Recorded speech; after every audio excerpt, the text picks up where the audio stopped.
Hi everyone, we're back talking about English for IT grammar, and today I would like to focus on a really important feature for your IT English grammar. We're going to speak about how to make suggestions and how to give advice.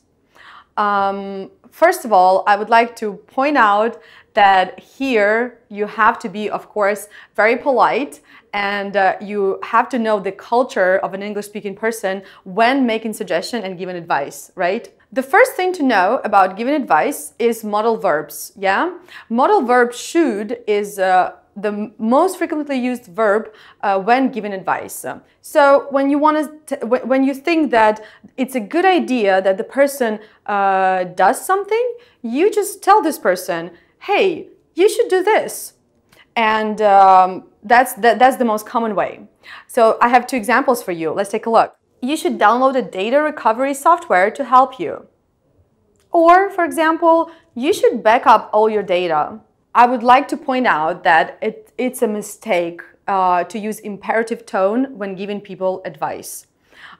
This is not an instruction here. We talked about instructions and imperative tone, but this is advice. So a native-speaking person would feel a little bit awkward and weird if you would like to give advice in the way download this or do this.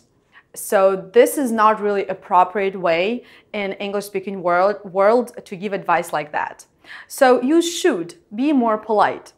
When you want to suggest doing something, you want to make a suggestion, what kind of language should you use here? Well, again, you can say, let's do something. This is the easiest one, right? But you probably all know that let's, it's very conversational style. Yeah, it may be even considered a little bit slangish. And what if you're talking to, again, superior position people or your customers? Yeah, let's say you are a project manager and you're talking to your customer and you would like to make a suggestion to change something on the about the product or to change something about the project, right? And definitely you should be aware of the style of communication here. And like I said, there is a really cool expression that native speakers use all the time. Unfortunately, non-native speakers, like Ukrainian developers, for example, many of Ukrainian developers do not, or not only developers, I mean like Ukrainian IT professionals, do not know about this phrase. So they just lose the chance to be very professional, to sound really polite. So when I want to make a suggestion, I can say something like, why don't we do something? For example, why don't we add this feature? Or why don't we change the color of this button? So why don't we? This is a polite way in English to make a suggestion to do something. So instead of saying, let's do something, you can say, why don't we do it?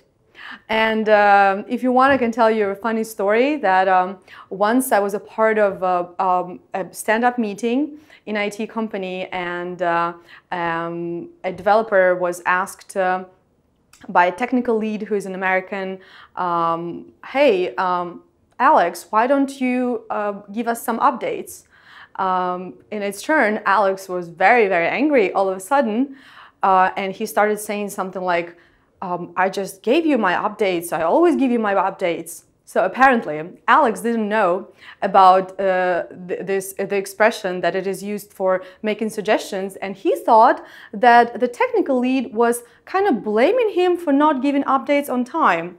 Funny enough, Americans did not understand what was going on, so there was the whole commotion and confusion.